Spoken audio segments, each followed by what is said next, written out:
Selamat pagi saudara-saudaraku yang dikasihi dalam nama Yesus Kristus. Pada saat ini kita akan belajar tentang firman Tuhan.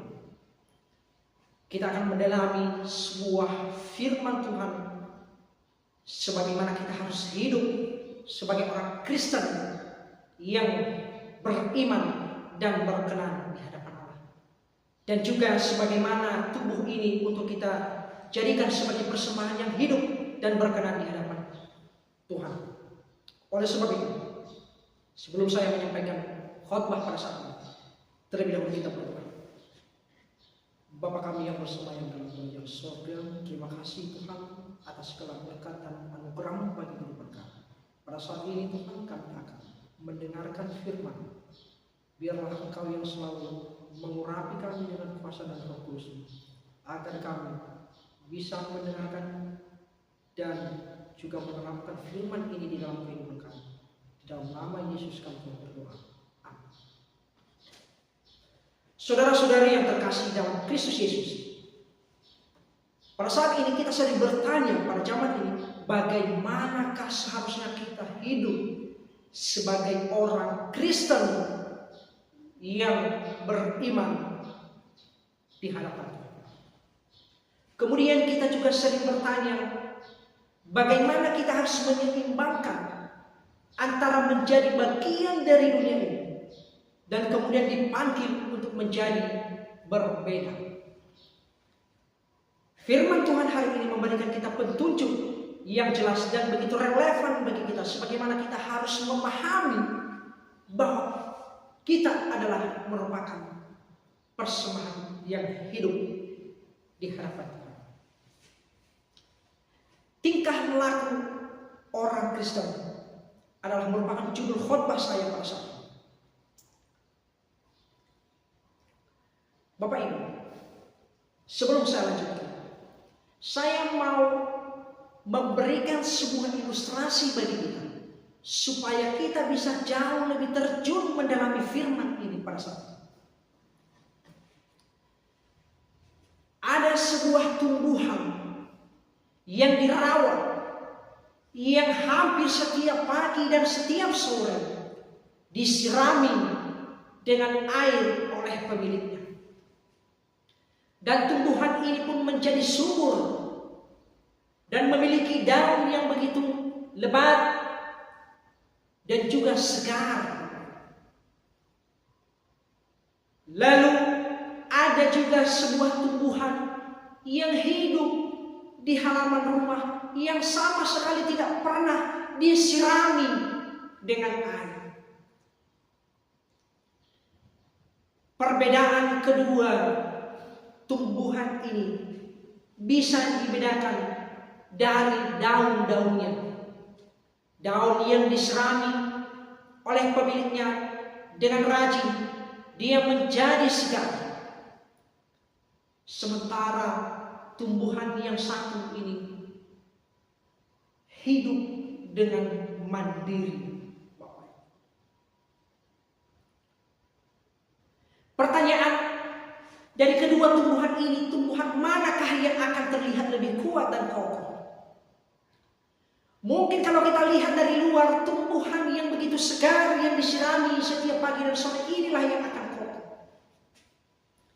Tetapi penglihatan dari luar itu jauh lebih salah. Saya mau katakan bahwa tumbuhan yang hidup mandiri ini adalah merupakan tumbuhan yang hidup dan kokoh oleh karena kemandiriannya. Suatu waktu datanglah angin yang begitu kencang. Lalu kedua tumbuhan ini menjadi terombang-ambing.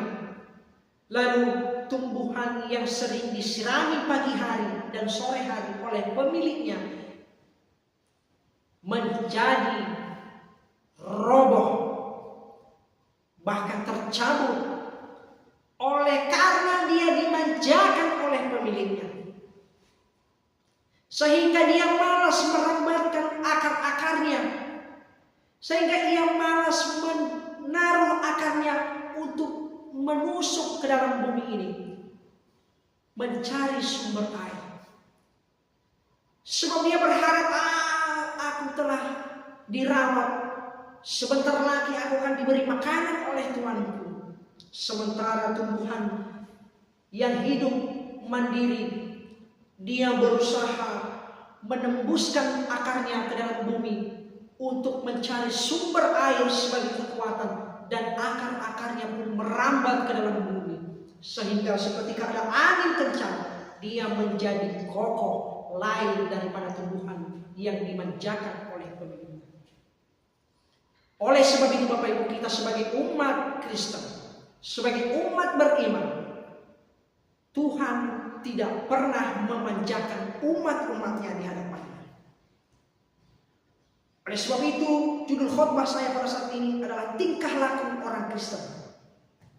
Saat ini kita dipanggil untuk menjadi suatu umat yang memiliki pikiran dan merasa serta memiliki tindakan yang serasi sesuai dengan prinsip-prinsip surga. Saudara-saudara yang terkasih dalam nama Kristus Yesus, gaya hidup orang Kristen di zaman ini, pada saat ini saya mau katakan, tingkah laku orang Kristen berdasarkan gaya hidup haruslah menjadi seorang pengikut Allah, dan harus muncul sebagai satu kesatuan oleh karena rasa syukur yang begitu besar dan mengharap kepada keselamatan agung Allah melalui Kristus Yesus. Dalam Roma 12 ayat 1 sampai 2 dikatakan, karena itu saudara-saudara, oleh kemurahan Allah aku menasihatkan kamu. Tuhan memberikan kita sebuah peringatan yang begitu luar biasa, supaya kita harus mempersembahkan tubuh kita ini sebagai persembahan yang hidup, yang kudus dan berkenan kepada Allah. Itulah ibadah kita yang sejati sebagai umat Kristen yang memiliki iman yang teguh. Di ayat kedua dikatakan, kita janganlah menjadi serupa dengan dunia ini, tetapi berubahlah oleh karena pembaharuan budimu, sehingga kamu dapat membedakan mana kehendak Allah, apa yang baik, yang berkenan kepadanya dan sempurna. Itulah yang Tuhan harapkan dalam hidup kita. Kita tidak boleh serupa dengan dunia ini. Kita harus meninggalkan sesuatu yang tidak disukai oleh Tuhan di dunia ini. Tetapi Tuhan jauh lebih menginginkan kita untuk berubah oleh karena kita memiliki pembaharuan budi, sehingga kita bisa membedakan mana yang menjadi kehendak Allah dalam hal yang baik, sehingga segala sesuatu yang kita lakukan berkenan di hadapan Allah, dan Tuhan pun akan menampakkan dirinya di dalam diri kita sebagai sebuah kesempurnaan. Pada saat ini Kristus adalah merupakan teladan kita. Makanya dikatakan dalam Yohanes 8:26 dikatakan, siapakah di antaramu yang membuktikan bahwa aku berdosa? Apabila aku mengatakan kebenaran, mengapa kamu tidak percaya kepadaku? Saudara-saudara yang terkasih dalam nama Kristus Yesus, Kristus adalah teladan kita. Kristus telah memberikan kita berbagai macam cara, berbagai macam kegiatan yang telah Tuhan berikan kepada kita. Itulah yang harus kita lakukan saat ini, agar kita bisa mengatakan di dalam diri kita bahwa kita hidup berdasarkan keteladanan kita yang telah kita ambil dari Kristus Yesus. Untuk memastikan apakah tindakan kita ini pantas di dunia ini atau tidak. Jadi ada dua hal yang harus kita hindari. Yang pertama, kita harus siap menerima hukum-hukum dan penerapan prinsip-prinsip yang menjadi sarana keselamatan bagi kita. Sebab dalam Galatia 5:4 dikatakan, kamu lepas dari Kristus ketika kamu menjauh dari Kristus. Tetapi jikalau kamu mengharapkan pembenaran melalui hukum Taurat, kamu hidup di luar anugerah. Jadi Bapak Ibu, kita tidak boleh lepas daripada teladan Kristus. Apa yang telah Tuhan tampilkan bagi kita, itulah yang harus kita ambil sebagai pengukuhan hidup kita. Ketika di luar itu, maka kita hidup di luar daripada anugerah Tuhan. Yang kedua adalah kepercayaan kita bahwa karena amal baik tidak menyelamatkan, maka hal itu tidaklah penting. Sebab dikatakan dalam surat Yakobus bahwa iman tanpa perbuatan adalah mati. Itulah sebabnya dikatakan kepada kita pada saat ini, Bapak Ibu, kepercayaan kita bahwa karena amal baik tidak menyelamatkan. Ketika kita melakukan hal yang baik di depan orang, ketika kita melakukan perbuatan yang baik kepada sesama kita, tetapi kalau perbuatan itu tidak oleh dasar daripada iman, itu adalah sia-sia dan tidak penting bagi Tuhan. Jadi hendaknya perbuatan itu harus disertai dengan iman. Begitu juga dengan sebaliknya, iman itu juga harus disertai dengan perbuatan. Barulah kita berkenan di hadapan Allah. Sebab dalam Galatia 5:13 dikatakan, saudara-saudara, memang kamu telah dipanggil untuk merdeka, namun janganlah mempergunakan kemerdekaan itu sebagai kesempatan untuk hidup di dalam dosa, sama seperti tumbuhan yang sedang saya sampaikan dari awal tadi.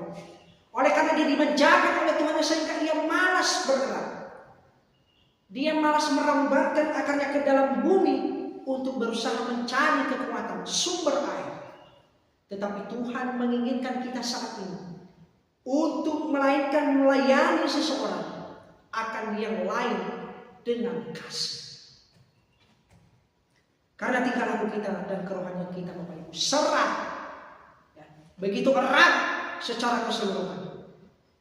Oleh sebab itu kita tidak akan pernah dapat memperoleh keselamatan karena tingkah laku yang baik. Sebaliknya, tingkah laku orang Kristen, tingkah laku orang Kristen adalah merupakan tingkah laku yang membuahkan keselamatan secara alamiah. Oleh karena apa yang telah Yesus selesaikan bagi kita di atas Golgota ketika ia mati di kayu salib.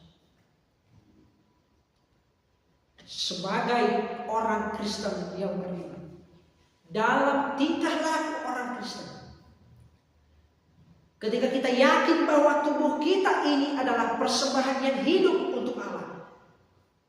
Jadi bagaimana caranya kita harus membuat tubuh ini agar berkenan di hadapan Allah? Salah satu caranya adalah kita harus menerapkan kebiasaan hidup sehat. Sebab kehidupan dan kebiasaan hidup sehat akan membuat dan mengajarkan kita melindungi pusat komando bait suci di dalam tubuh kita. Pikiran kita merupakan tempat tinggal Roh Kudus Tuhan. Untuk alasan inilah Gereja Masih Advent hari ke-7 menekankan betapa pentingnya sebuah kebiasaan untuk hidup sehat secara baik. Dalam 1 Korintus pasal 6 ayat 19 dikatakan, aku tidak tahukah kamu bahwa tubuh kamu semua adalah bait Roh Kudus yang tinggal di dalam kamu, Roh yang kamu peroleh dari Allah, dan bahwa kamu bukan milik kamu sendiri. Jadi pada saat ini kita harus sadar bahwa segenap tubuh kita ini bukanlah milik kita sendiri, melainkan milik Kristus Yesus. Oleh sebab itu Tuhan menginginkan kita untuk menjaga tubuh ini secara utuh, agar jauh daripada kerusakan-kerusakan,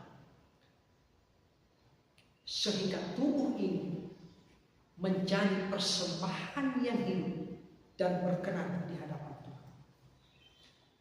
Salah satu caranya, Bapak Ibu, kita juga penting untuk melakukan olahraga.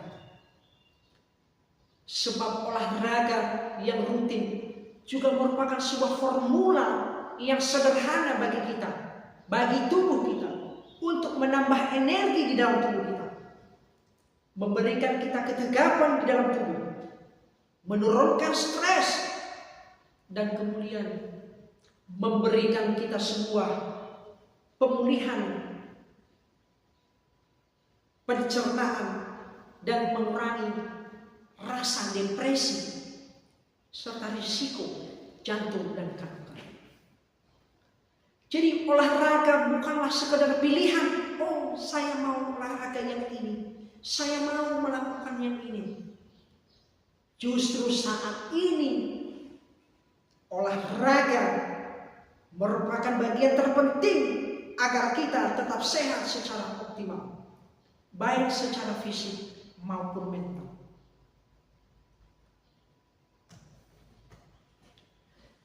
Ada beberapa hal yang menjadi prioritas dalam memelihara kesehatan tubuh kita sebagai bagian dari pengurusan baik Allah secara madani. Tuhan telah menyediakan segala sesuatu di dunia ini. Tuhan menciptakan matahari yang cahayanya, yang sinarnya bisa kita fungsikan untuk menjadi dasar daripada kesehatan kita. Terang sangat penting bagi kehidupan kita. Sinar matahari memberi kita kesehatan dan kesembuhan secara alamiah. Tuhan menyediakan udara dan istirahat. Oleh berkat udara, tubuh manusia terdiri atas 75% udara dan menganjurkan kita untuk meminum air putih sekitar 6-8 gelas setiap hari.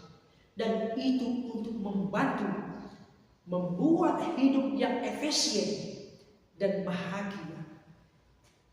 Air juga berfungsi untuk membersihkan dan mendatangkan rasa santai di dalam tubuh kita. Tuhan menyediakan segala sesuatu. Tuhan telah memperlengkapi kita di dunia. Udara segar, lingkungan dengan udara yang tidak bersih juga, baik di dalam maupun di luar rumah, itu akan membuat darah kita tidak bisa mengangkut oksigen secara memadai, secara sepenuhnya. Dan itu akan membuat sel-sel kita tidak berfungsi secara optimal. Oleh sebab itu, kita perlu udara yang segar. Ketika kita menginginkan udara yang segar, kita harus menjaga lingkungan kita, sehingga tubuh atau persembahan hidup ini selalu berkenan di hadapan Allah. Istirahat yang cukup juga sangat penting bagi kehidupan kita. Istirahat sangat penting untuk kesehatan tubuh dan pikiran. Markus pasal 6 ayat 31 dikatakan, marilah menyendiri ke tempat yang terpencil dan beristirahatlah sejenak, sebab memang begitu banyaknya orang yang datang dan yang pergi, sehingga makan pun mereka tidak sempat. Jadi saat ini saya mau tekankan kepada kita bahwa bukan sekedar olahraga sembarangan yang harus kita lakukan. Dan istirahat yang dimaksudkan dalam hal ini bukanlah istirahat yang sekedar tidur atau berhenti dari pekerjaan-pekerjaan yang melelahkan. Tetapi di dalamnya terkait berbagai macam cara bagi kita untuk menggunakan waktu luang kita kepada Kristus. Memilih rekreasi yang baik sebagai orang Kristen yang beriman dalam memprioritaskan tubuh kita ini, kita perlu memilih rekreasi yang baik. Sebab itu dikatakan dalam 1 Yohanes pasal 2 15-16, janganlah kamu mengasihi dunia dan apa yang ada di dalamnya. Jikalau orang mengasihi dunia, maka kasih akan Bapa tidak ada di dalam orang itu.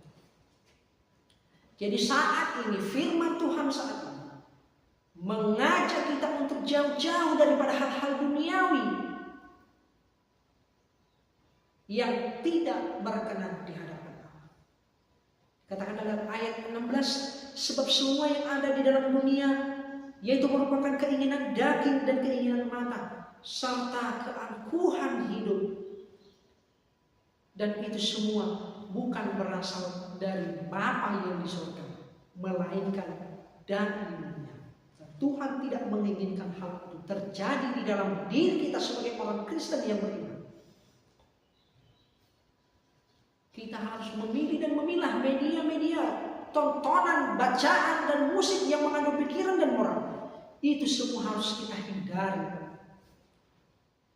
termasuk di dalam rumah kita. Sebagai orang Kristen yang sejati, kita diharapkan untuk menghindari racun. Kita harus melakukan sebuah pertarakan, sebab berkat bertarak kita harus bebas dari obat bius dan obat perangsang lainnya. Di dunia saat ini ada begitu banyak makanan minuman populer yang mengandung kafein. Ada berbagai macam anggur dan sejenisnya yang mengandung alkohol, dan itu semua harus kita hindari. Jangan kita biarkan itu harus masuk ke dalam tubuh kita, sebab tubuh kita adalah merupakan persembahan yang hidup, dan kita harus berupaya agar tubuh kita ini menjadi persembahan yang berkenan di hadapan Tuhan. Oleh karena itu, orang Kristen yang arif haruslah menghindari segala sesuatu yang merusak. Tembakau, narkotika secara perlahan-lahan akan menjadi racun bagi orang-orang yang mengonsumsinya, dan itu akan sangat merusak tubuh, mental, dan kekuatan orang. Itulah pada saat ini firman Tuhan mengajak kita untuk menjaga tubuh kita, menghindari racun supaya tidak masuk ke dalam tubuh kita. Makanan dan pakaian pun kita. Dalam segi makanan kita perlu nutrisi. Dalam Kejadian 1 ayat 29 dikatakan, lihatlah, aku memberikan kepadamu segala tumbuh-tumbuhan yang berbiji di seluruh bumi, dan segala pohon-pohonan yang buahnya berbiji, itulah akan menjadi makanan. Apakah sampai saat ini harus buah-buahan dan tumbuh-tumbuhan yang harus menjadi dasar makanan kita? Tidak. Memang Tuhan tidak melarang kita untuk mengonsumsi daging, tetapi makanan yang vegetarian merupakan makanan yang lain dan begitu sehat bagi tubuh kita. Sebab dalam Alkitab atau firman Tuhan menetapkan kepada kita makanan halal dan haram. Jadi Tuhan kita, Kristus Yesus, tidak menginginkan kita memasukkan makanan yang haram ke dalam bait sucinya. Ialah tubuh kita yang menjadi tempat kediaman Roh Allah. Dalam segi berpakaian, sebagai orang Kristiani, sebagai orang Kristen yang beriman, Allah telah menyediakan kita pakaian yang pertama yang digunakan oleh leluhur kita Adam dan Hawa, dan mengetahui bahwa kita memerlukan pakaian yang pantas untuk digunakan sekarang ini. Bukan dalam arti kita harus menggunakan dedaunan menjadi pakaian kita. Tetapi Bapak Ibu, kebanyakan pada zaman modern ini banyak umat-umat Tuhan yang mengenakan pakaian-pakaian yang sembrono, compang-camping. Tuhan tidak menginginkan hal itu. Tuhan tidak mau kita melakukan sebuah pencelaan di dalam tubuh kita. Oleh sebab itu Tuhan menginginkan kita menjaga seutuhnya tubuh ini agar terhindar dari celah kesesatan dunia. Matius 6 ayat 25. Janganlah khawatir akan hidupmu, akan apa yang hendak kamu makan atau minum, Dan janganlah khawatir pula akan tubuh, akan apa yang hendak kamu pakai. Bukankah hidup itu lebih penting daripada makanan? Dan bukankah tubuh itu lebih penting daripada pakaian?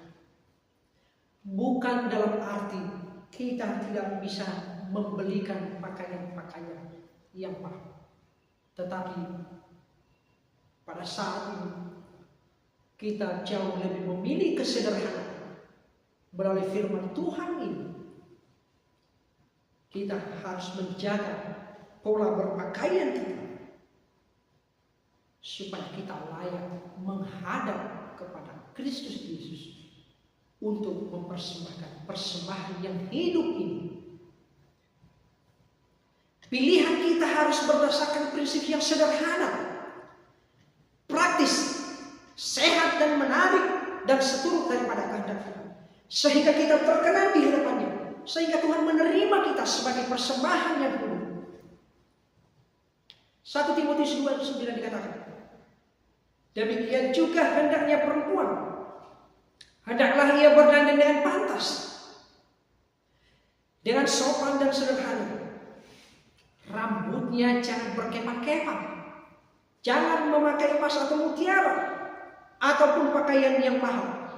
Berhemat bukanlah berarti membeli pakaian yang paling murah, tetapi Tuhan menginginkan kita untuk menyesuaikan kesederhanaan kita. Kita tidak boleh bermegah di mata dunia. Kita harus menyederhanakan hidup kita di hadapan Kristus. Itu yang jauh lebih Tuhan inginkan. Kita harus menghindari perhiasan, sebab dengan mengenakan perhiasan itu akan menimbulkan sebuah keangkuhan dan kesombongan di dalam hidup kita. Sama seperti Lucifer.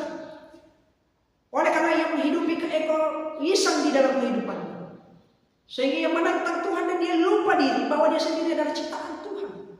Itulah sebagai dasar bagi kita pada saat itu untuk menghindari perhiasan, dan itu tidak boleh kita kenakan. Sekalipun kita berpikir, oh ini hanya untuk memperlengkapi aksesoris saya ketika untuk tampil, sebab iblis itu akan menimbulkan kesombongan dan keegoisan di dalam hidup kita. Itulah sebabnya saat ini kita ditegur untuk menjadi seorang Kristen yang sejati di hadapan Tuhan.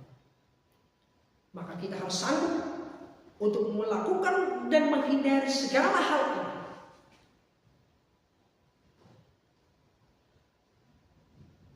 Yeremia pasal 4 ayat 30 dikatakan, dan engkau yang dimusnahkan, apakah yang hendak kau lakukan?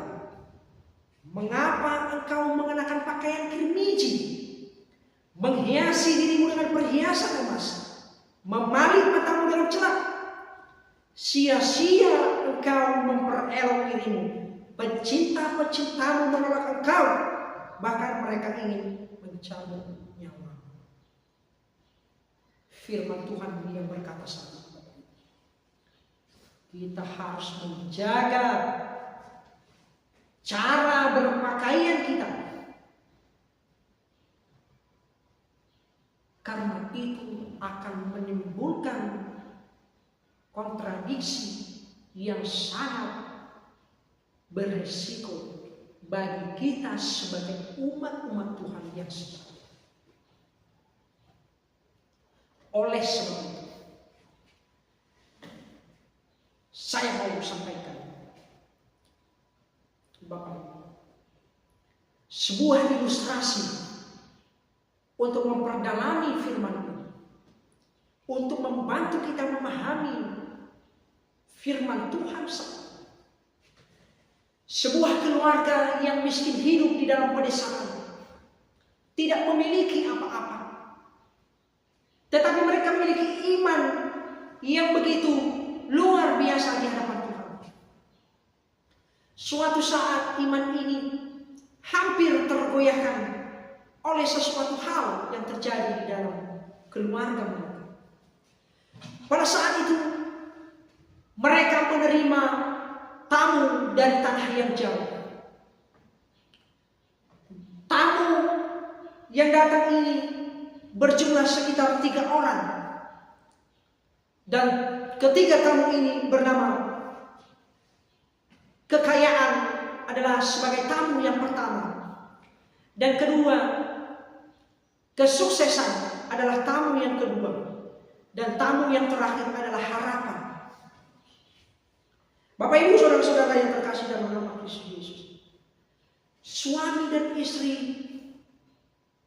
berbisik untuk mempertimbangkan siapakah tamu yang harus mereka terima pada saat itu. Setelah cukup lama mereka berbisik dan mempertimbangkan, lalu mereka menyampaikan pendapat masing-masing.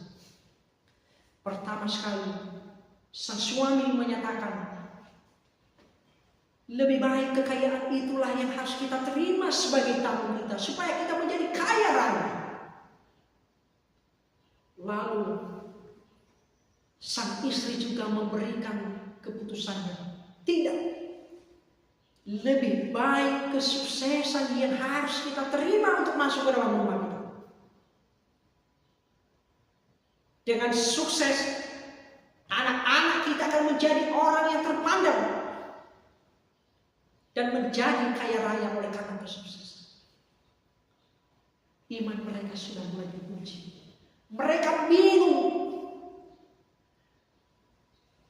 Maka datanglah anak mereka memberikan pendapat.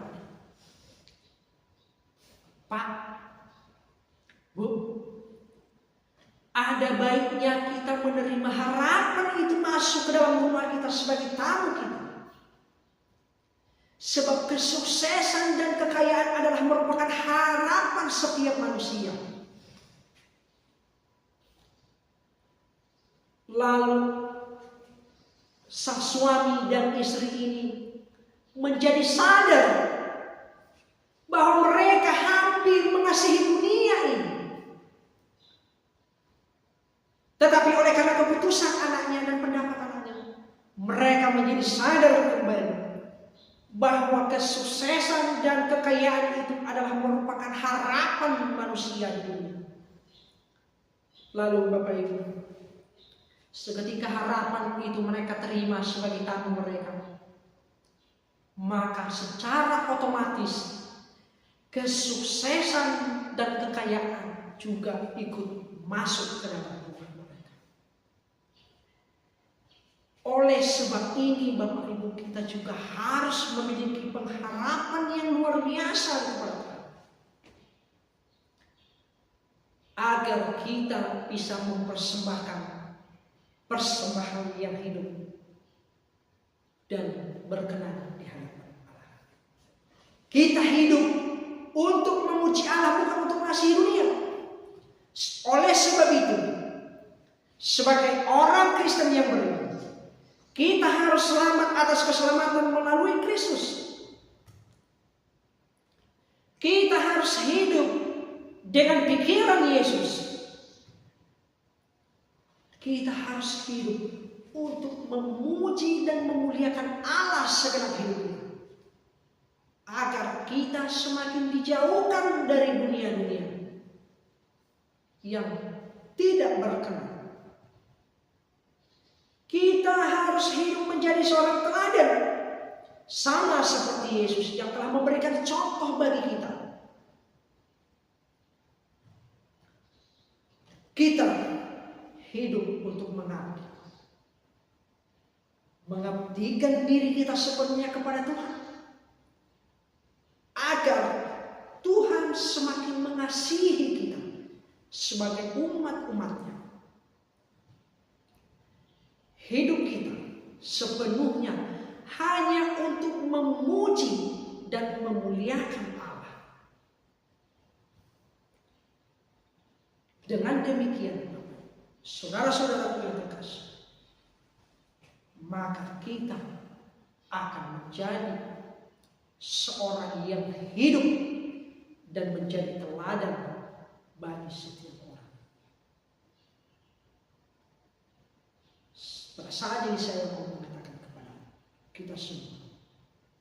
Saudara-saudaraku yang terkasih dalam nama Kristus Yesus dimanapun berada, sebagai orang Kristen sejati, haruslah melakukan segala sesuatu yang berkenan di hadapan Allah dalam menjaga dan mengendalikan tubuh ini yang telah Tuhan harapkan sebagai bait suci dan kudus, dan juga sebagai persembahan yang hidup dan yang berkenan di hadapan Allah. Marilah kita terus berserah kepada Tuhan untuk mengubahkan kita menjadi orang-orang Kristen yang sejati. Kiranya Tuhan memberkati. Kita berdoa.